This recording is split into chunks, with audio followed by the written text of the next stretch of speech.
What up, guys? This is Rancer890. Welcome to more iRacing.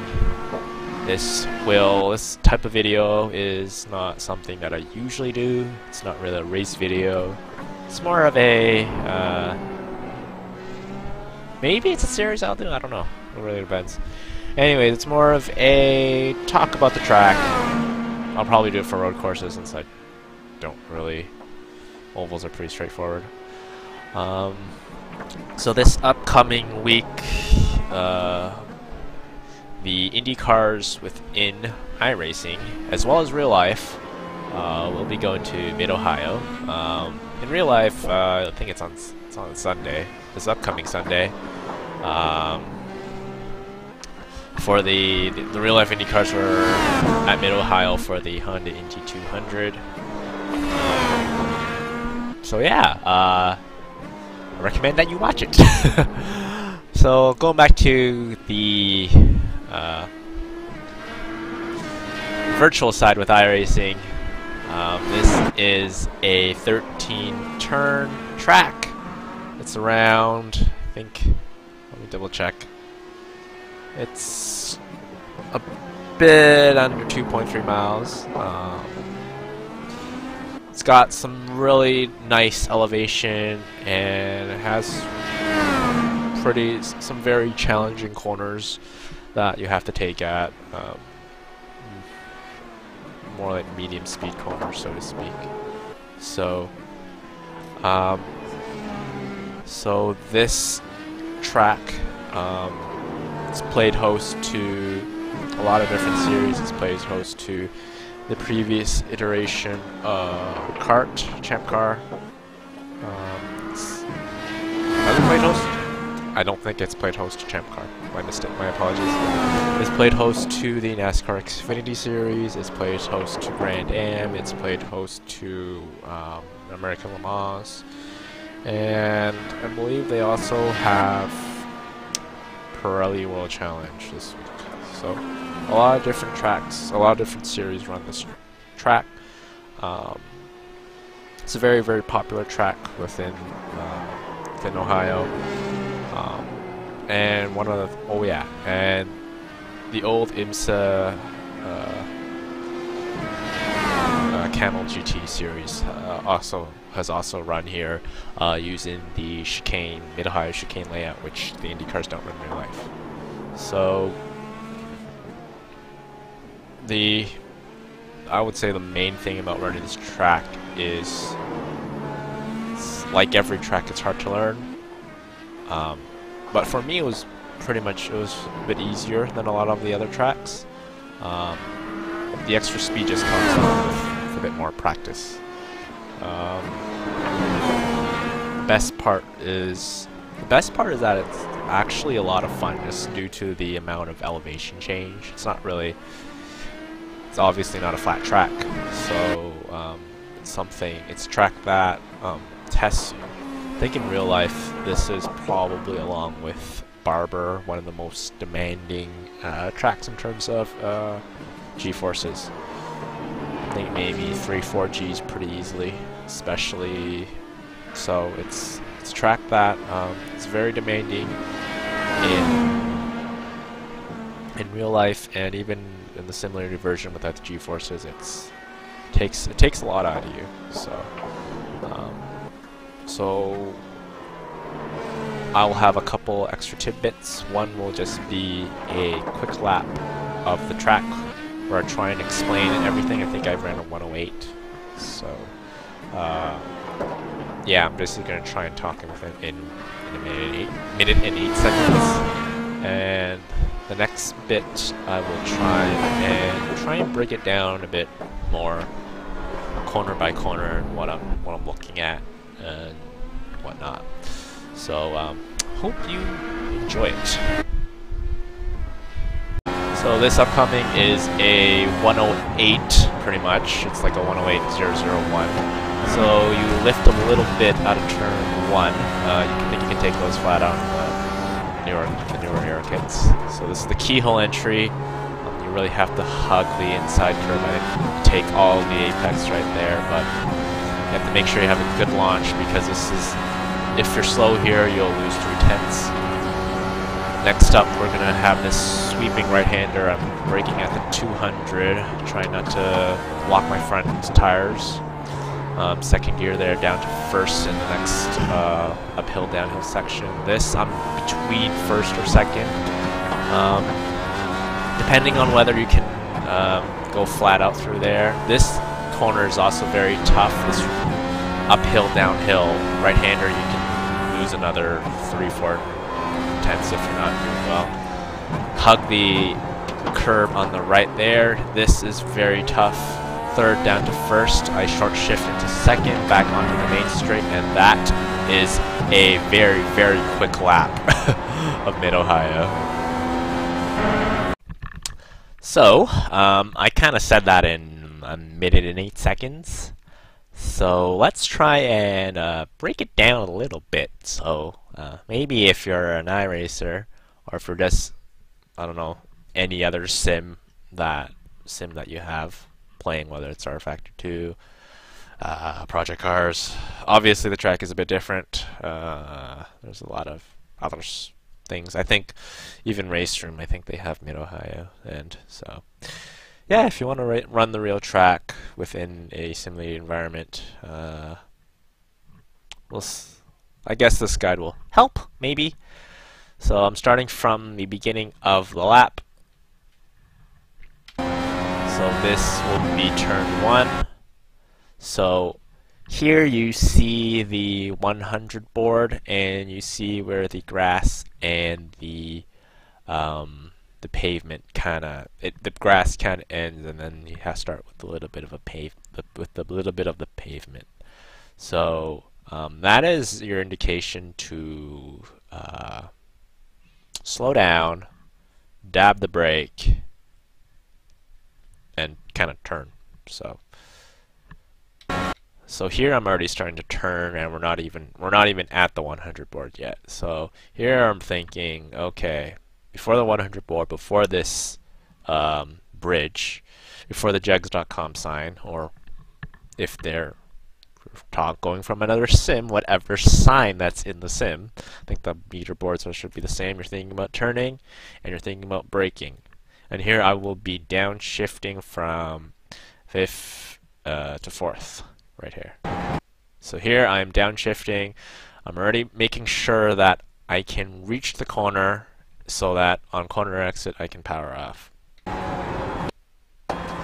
So here you see that there is this this yellow kind of thing.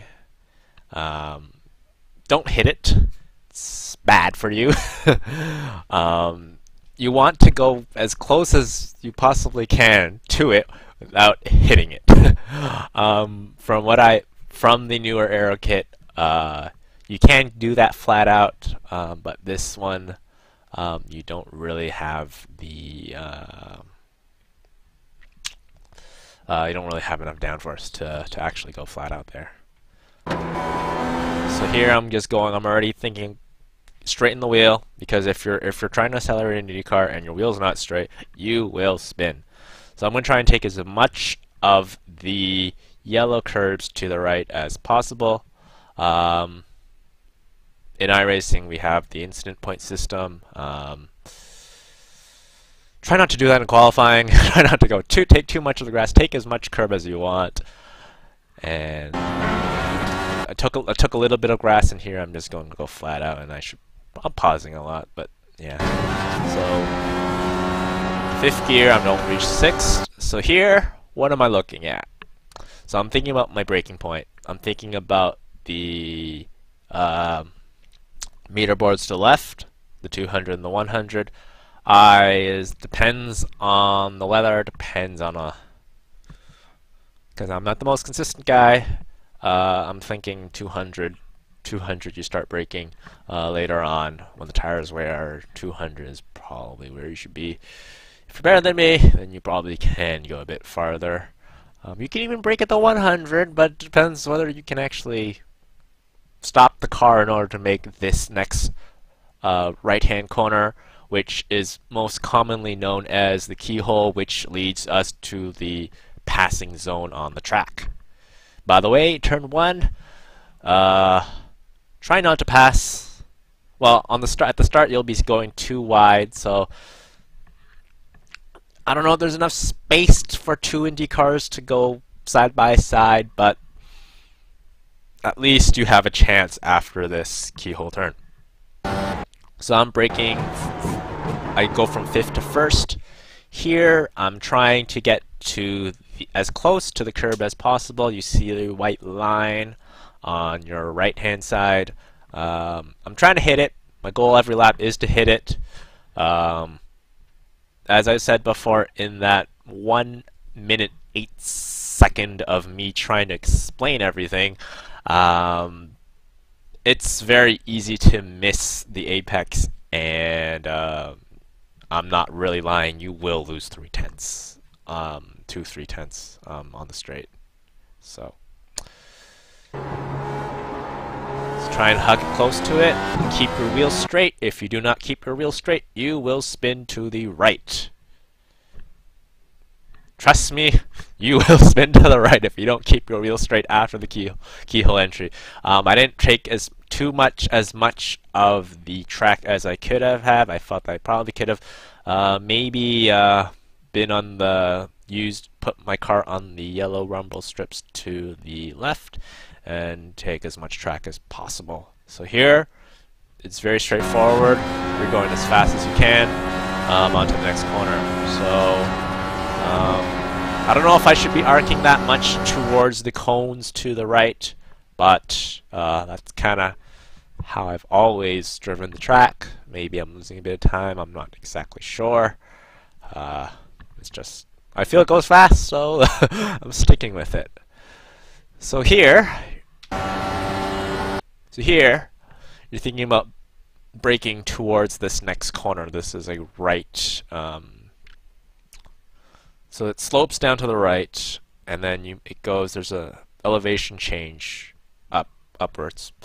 So you're trying to think of the track. You're trying to hit this apex, but you're trying to make sure that your car is in the right position for the next corner. Because if it's not, if you mess up this corner, you're gonna mess up the next couple corners as well. So here, I'm thinking 200 bore, that's where I brake. I will brake later if I need to, but this was technically an out lap. This is my first flying lap, so yeah. So 200, go from 5th to 2nd. Follow these marks if you're on iRacing. These are pretty much the marks on the track. Follow them. Make sure that you keep your car towards the center-ish of the track. Just because if you're a bit too close to the left, you pretty much will lose time in this sharp left-hander. If you're all the way to the right, you're just trying to drive. You're just taking a necessary long time to get to the next corner. So here I will be shifting down from 2nd to 1st. Hit the apex, make sure that one of the left sides are on the curb. Pretty straightforward. Let's power out. Make sure, try not to take too much, try not to go all the way to the right because you don't really need to, because you need to make sure that you're in a good position for the next right-hander. If you're all the way to the right, you won't really be in proper position to take the next right-hander. So the objective is to take as much of the track to the left. I kind of do it sometimes, not very consistent with it. So or not. The goal is to use as much track as possible. Doesn't matter if it's this car or the next car. So here I'm trying to make sure that in this right-hander I'm trying to once again hit the apex, take as much curb as you can. Get ready for the next few corners. So here I'm trying to keep keep my car all the way to the left. I don't think I take too much curb here, trying to make sure that that white line, my left side tires are hugging the white line. So the interesting part here is that in cooler weather, it's not hard to go full throttle downhill. In hotter weather, just your mileage may vary. If you do gun it, be prepared that especially when the fuel is kind of running down, that you don't lose control. If you lose control, you crash and you're out of the race. So if you're not going flat out, you will lose some time, but at least you're still in the race. So just be wary.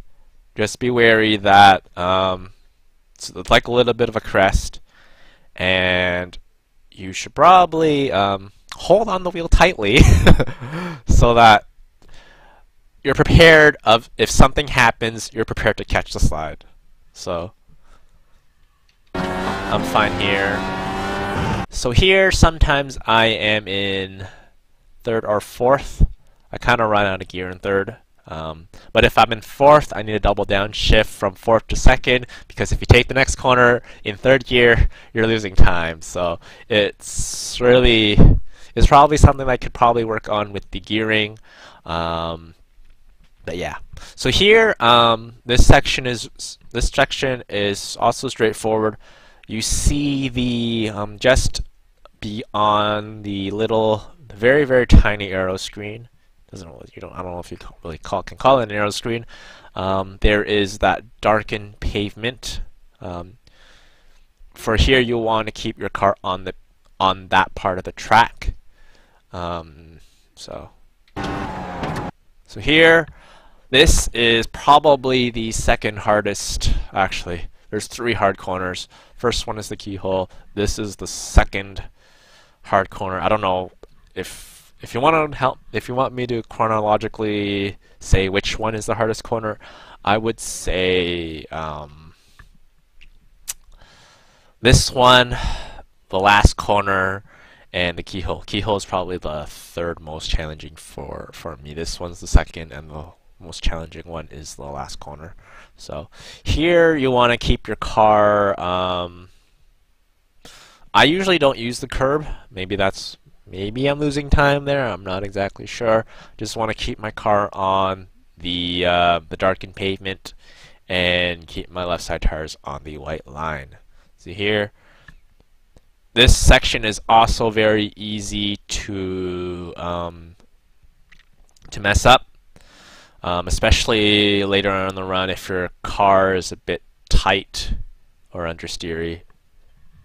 You kind of want to make sure that you hit the apex. If you miss it, it's very, very easy to go on the grass towards the left of the track. So hit this apex. If you miss it, you might be a car length or half a car length to the left, and as you can see, there is a lot of grass, tire barrier, and wall. So please do not hit it. So here, this is also, before I continue on with the lap, this is also very, very easy to because you're kind of going off throttle just to make sure that you can hit the apex. If you gas it, it's very easy for the rear tires to spin too fast, and even if you're not too far to the left if you miss this apex or something, it's very easy for this car to just slide to the right and crash, basically. So let's go on. So here, as you can see, I had a bit of a wiggle. So second to fourth. Colder weather, I would go to fifth gear and just. It really depends. That's kind of optimized for more of a default weather condition. If you're not on iRacing, that's around 100 plus degrees Fahrenheit track temperature. So here I'm thinking of So you see the 200-meter board, you see the grass, the pavement to the grass, that's when you're supposed to turn. If you do it any later, you're going to go into the grass. So that's just how the elevation works here. So here you're trying to turn, I'm trying to, so if you see that white, that really small white line there, trying to hit that apex. And you kind of see where the pavement kind of changes color. You want to keep your car on that. So here, this is also so here I'm on the car. The car's on the curbs. Actually took a lot more curb than I thought. So you want to keep your car on this curb, and you want to make sure that your car tracks out. You see this yellow curbing towards the right. You want to make sure that your car's as close to that as possible. As you can see here, I'm at my car's near the end of the curb. The wheels are almost on it. I don't remember if I'm on it or not. And then here, this is actually a corner that I'm not exactly sure what to do, since I kind of take the corner a bit differently. So here I'm kind of prepared to, so here I was downshifting from third to second to first. So my philosophy is to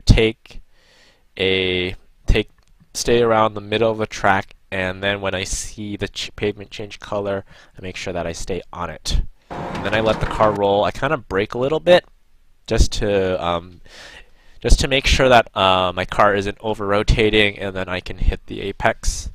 So I'm making sure that when I'm turning, I'm staying on this pavement. And I make sure that my car is as close to the curbing and the white line as possible. So here, if you didn't see, I was short shifting. This is part of the track you don't want to go full throttle. You just want to let it roll a little bit. Because it's kind of going uphill, downhill. You want to make sure it's going downhill. Short shift, and let your right foot do the rest. Hit that apex, and then you're at the start finish. Hit that curb, and that is a lap of Mid-Ohio. Hopefully I explained that decently. And yeah, so hopefully you learned something. Totally missed that apex. See here. That's what happens when you try to go on the gas too early.